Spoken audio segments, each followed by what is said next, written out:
Tonight on CTV News, the man accused of murdering toddler Ihaka Stokes pleads not guilty.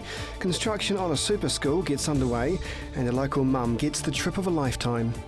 Broadcasting across Canterbury, from the CTV studio, this is First at 5. Good evening. The man accused of murdering toddler Ihaka Stokes has pleaded not guilty. The 22-year-old, who is known to the 14-month-old family, was given continued name suppression at the Christchurch High Court today, or the High Court in Christchurch rather.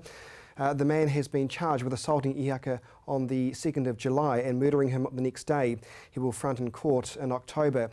It's the first of its kind in the region. Construction of a new cluster school in Aranui kicked off today, and it's set to become a model for other schools in the future. Bringing back life to Aranui and marking the start of the first project of its kind in Canterbury. The Education Minister was in town today keeping track of the progress of the new multi-million-dollar school campus in Christchurch East. The project comes with a price tag of nearly $300 million, a contract given to a private company in charge of designing, building and maintaining the site, with the buildings being handed back to the government in 25 years. It's one of 4 schools to be built under a public-private partnership, where the Ministry of Education works alongside the future schools partners.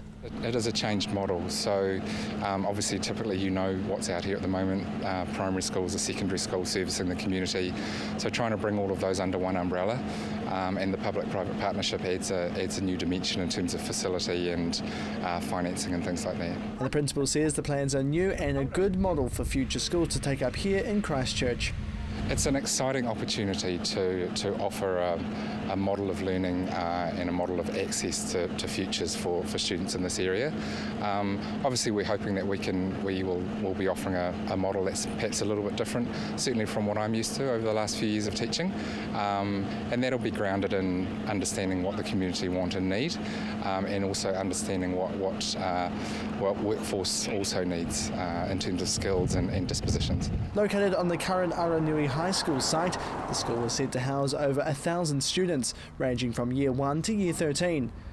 Kai Fong has only been in the role of principal for the last 3 weeks, saying a lot has happened over that time to get construction underway. It's been a chance to meet some of the players really that are here, meet all the schools, most of the schools that are involved in the venture, and meet a few of the people who I'll be working with closely over the next few years. Yeah. The new school merges Aranui High's primary schools along with Avondale and Wainoni schools. Plans for a similar school in Robertson were revealed in April, which will be the second of its kind in the region.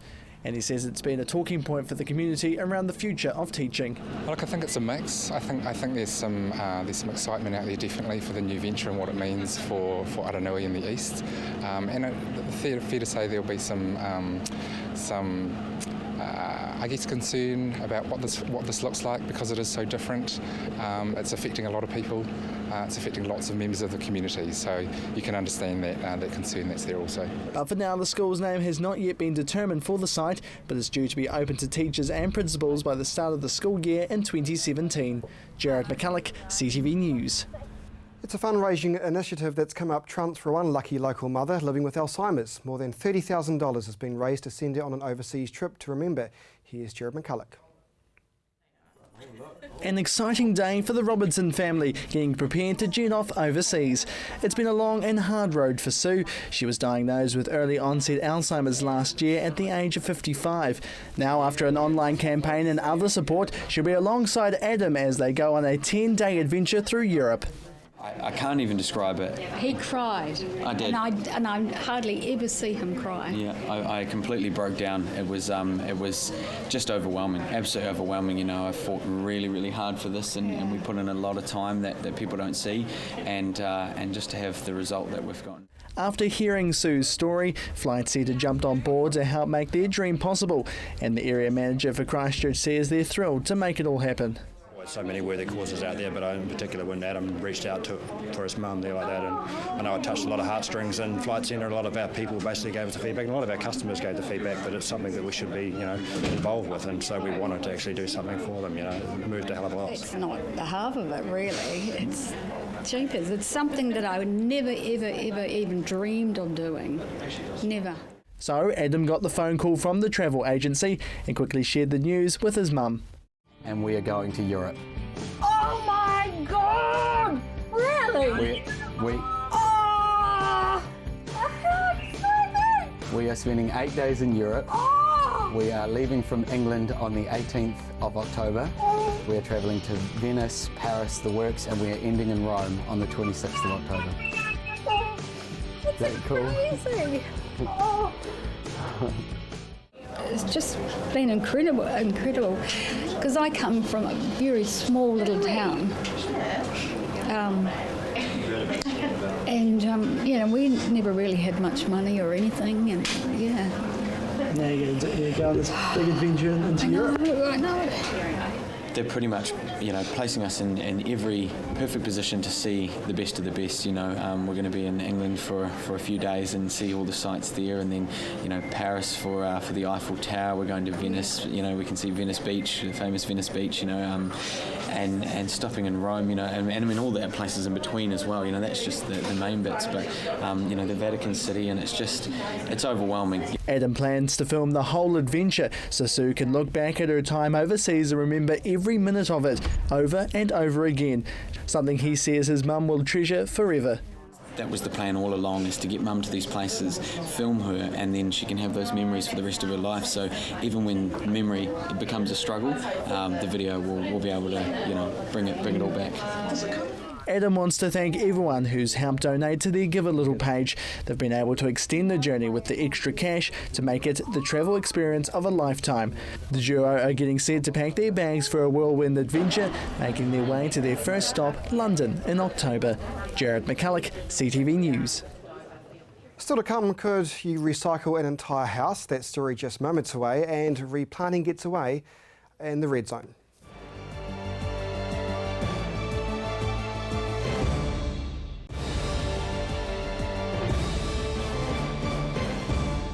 Welcome back. It's up and away for Rocket Lab. NASA has allowed the company to use its resources when rockets start taking off from Birdling's Flat. Rocket Lab is another step closer to launching space rockets from Birdling's Flat. Today, the Auckland-based company announced an agreement to use NASA's resources for launch and re-entry efforts. This follows both ECAN and the Christchurch City Council announcing this month they are currently processing and granting consents for the development. The consents cover stormwater discharge into the land and air contamination brought about by rocket byproduct, which will affect the local coastal marine area. Once fully operational, the consents would require Rocket Lab to provide 10 days notice before any proposed launches, and would be restricted to 12 launches a year. Rocket Lab Chief Executive Peter Beck says the company is committed to protecting the environment. Rocket Lab is planning to build space rockets that cost less than $5 million to launch, which will be suitable for launching small satellites. Birdling's Flat will also be the company's primary launch site, as New Zealand's global position is more suitable for a growing market who require lower orbits. Rocket Lab has designed lightweight carbon composite rockets, and the majority of its components are 3D printed. School students turned out in droves today, all with one purpose, to plant thousands of native plants in the red zone. Here's Jared McCulloch. The shoes are off, the gloves are on, and they're all mucking in. These Christchurch school students are taking time out of the classroom today, planting around 1,500 native trees near the Anzac Drive Reserve. It's all part of the Avon Otakaro network, a group determined to turn the Avon River Red Zone into an eco-reserve. So far, they've planted well over 2,000 native plants, and today, along with local communities who volunteered, they want to have nearly the same amount done by the end of today. And one of the organisers says it's great to see the community getting into it. Communities of East Christchurch are really impacted, and they still are. For many people, the recovery hasn't happened yet. And if there's some signs of new life happening along the fringes, as people drive backwards and forwards to work, that it all gives hope and helps with community well-being. The not-for-profit organisation is committed to turn the red zone land into something beautiful for Canterburyans to use and enjoy for years to come. At this stage, they're working on council-owned land to turn this 14-hectare section of green space into something great. A lot of help from DOC and Council and ECAN and the universities and the schools. So it's a collaborative effort. And Smith says he hopes the community gets behind the red zone if they can get their hands on it. Just over the road there is the start of the site, really, where people would propose to put an eco-sanctuary, which would be an area which should have a predator-proof fence around it and extend across the roads into Travis wetland, and it'd be a combination of wetland fauna and dryland fauna, and it'd be something that Christchurch doesn't have, which most of the other cities in New Zealand do have. The community would have a big say in that, but government has put quite a bit of money in buying people out, so they also want to have a say in what happens. But hopefully we can come to a point where there's a whole plan for all of the red zone lands, and particularly in this part of East Christchurch, where both the community and the government, both local and central, all agree on the same plan. Oliver has travelled from the North Island and is leading the charge on this stage of the project.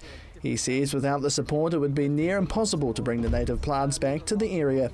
It's been amazing. The community groups really come together and make these sorts of things happen, and so we're just here to help facilitate it. The structure has also been donated today and is visible from the roadside, just a few metres down from where the tree planting is happening.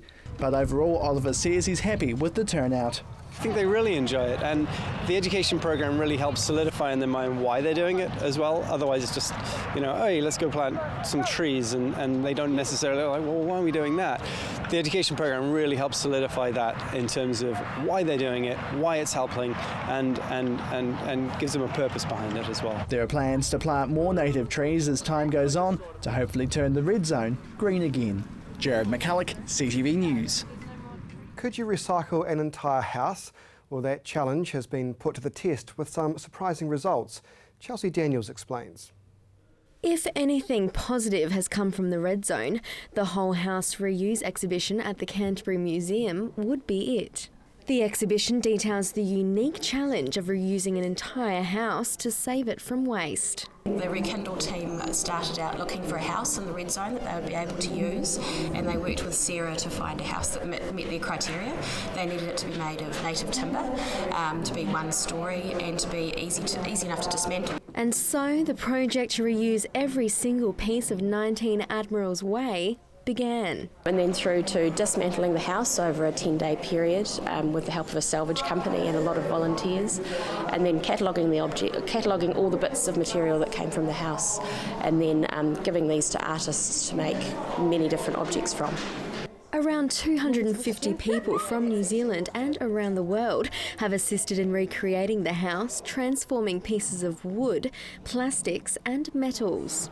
We've got lots of local artists, including Dallas Martoy, who is a carver who's made some very beautiful papaho or treasure boxes.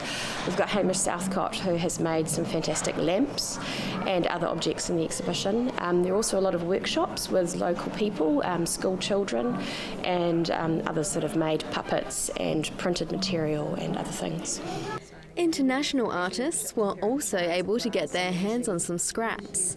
We have at least 3 works that come from overseas. We have some glass works which were made by a former Nelson artist who has moved to an isolated Scottish island, and she made beautiful glass works from broken glass pieces that were sent to her and then posted back to New Zealand, and they all made it back in one piece.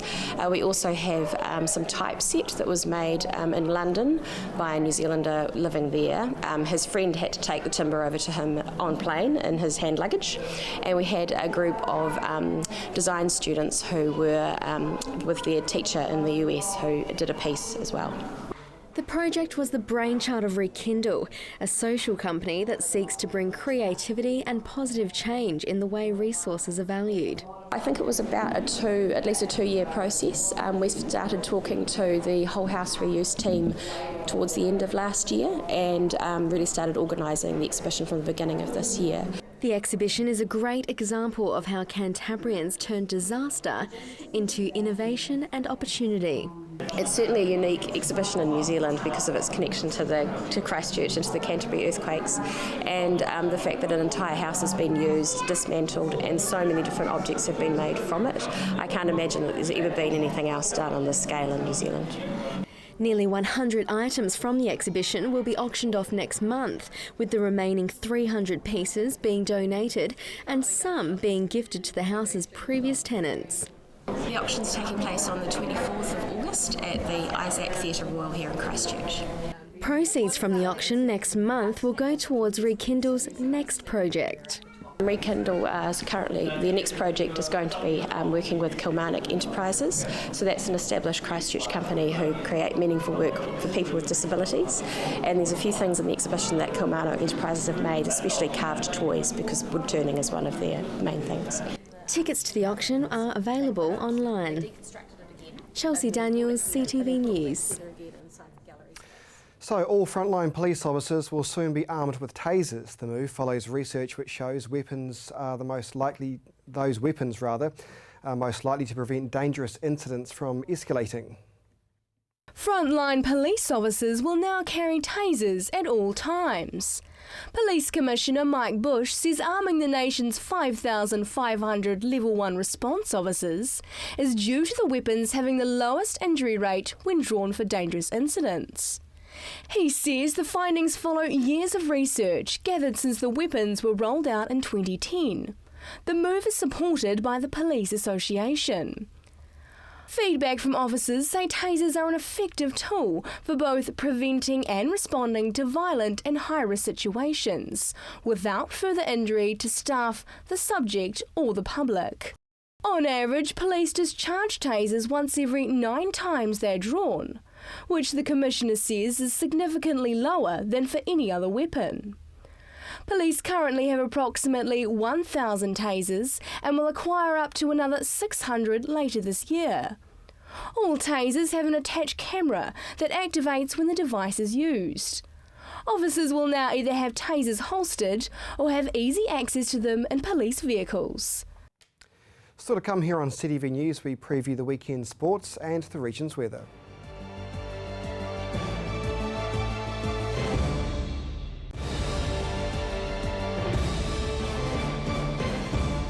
Welcome back to CTV News. Now here's Gordon Finlater with a preview of the weekend sports.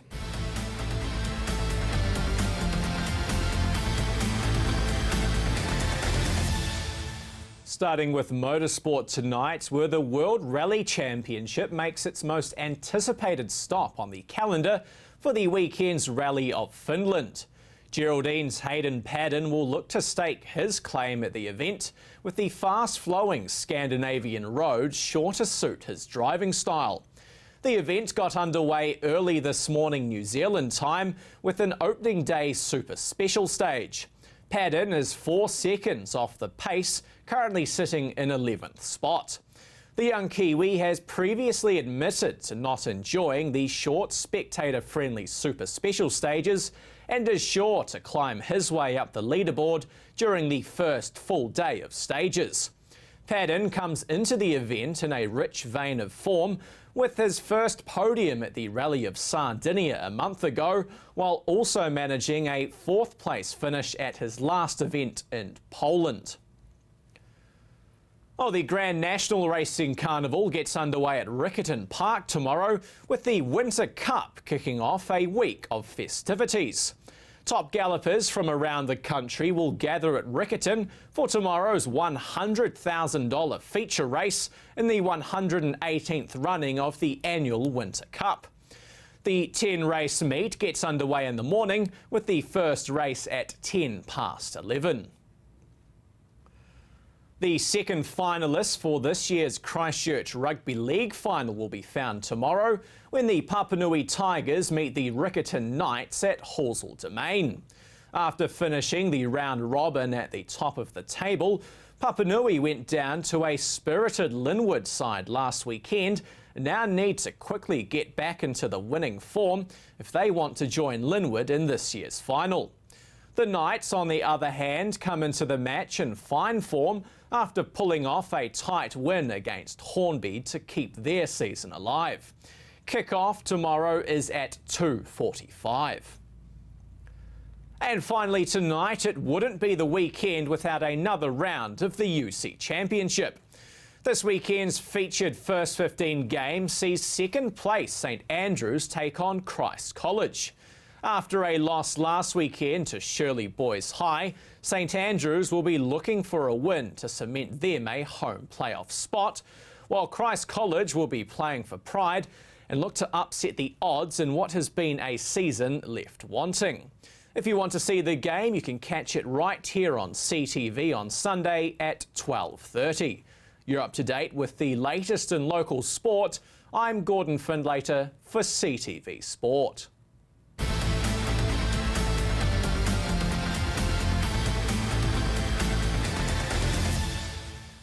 Now time for the region's weather.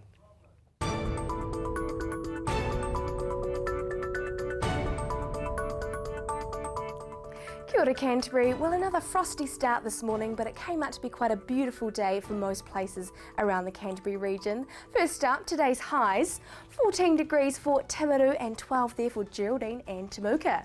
Central Canterbury, we had a bit of a 13-degree trend here today. 13 degrees for Christchurch, Akaroa, Leeston, Darfield and Ashburton. However, Methven, you buck the trend on 12. North Canterbury, 13 degrees also for Kaikoura, Rangiora, Oxford and Hanmer Springs, 14 there for Cheviot, Amberley and Culverden. And over to the mountain ranges, 7 degrees there for Arthur's Pass. Let's see what's in store for tomorrow's weather for the major centres. Te Tihi o Maru, southwesterly winds midday for you, bring a few showers with it, 10 degrees for your high and 2 for your morning. Hakatere, Ashburton, a very similar picture here with these southwesterlies. We're expecting these midday as well. Sunny skies though hopefully in the morning and evening, 11 for you for your high. Otatahi, Christchurch, southwesterlies for you as well and 13 degrees. Kaikoura, a little bit drier for you here, a little bit of cloud also and sunshine for you, northwesterlies and 14. Let's see what's happening for the rest of the Canterbury region for tomorrow. Unfortunately, South Canterbury, you can expect a bit of a soggy Saturday, 10 degrees there for Temuka and Geraldine. Central Canterbury, you're not escaping that rain either. Southwesterlies for everyone here, 13 degrees there for Akaroa. As we look further north, we can see a little bit of rain, particularly for the bottom area, Rangiora, Amberley and Oxford. However, a bit drier for Cheviot, Hanmer Springs and Culverden with these northerly winds. And looking over to the Alpine region, rain here for everyone and 10 degrees there for Mount Cook. Let's see whether it gets any better on Sunday. Sunday, 16 degrees there for Kaikoura, a little bit of drizzle though, mostly cloudy skies with a little bit of sun coming through on Sunday, 15 degrees there for Timaru. Flipping over to Monday, looking not too bad for the start of the week. Sunshine and cloudy patches, lots of sun there for Kaikoura with those northeasterlies, northerly winds for everyone else. Looking to the upcoming days, Sunday, quite a calm day for most places. Cloudy skies and a little bit of sun as well, a few drizzle patches for inland places, and we could be seeing a little bit of rain come Sunday evening from the west. Flipping over to Monday, it's looking quite nice on Monday, light winds coming through and those northerlies as well. We are seeing that sunshine as well. So over the next coming days, we are seeing a little bit of rain coming through Saturday and Sunday evening. However, it is looking a bit better for Monday. I hope you will have a wonderful weekend and we'll see you back here on Monday.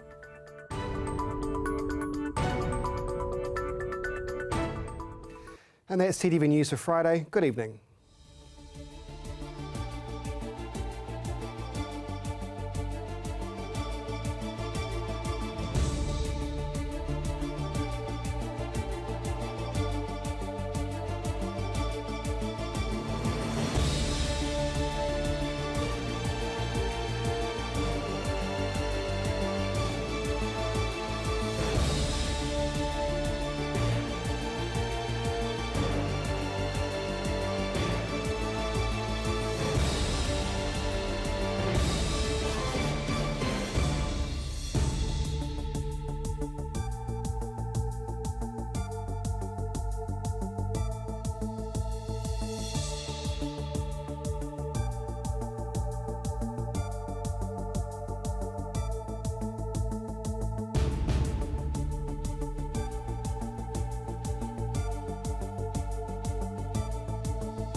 Supporting local content so you can see more of New Zealand on air.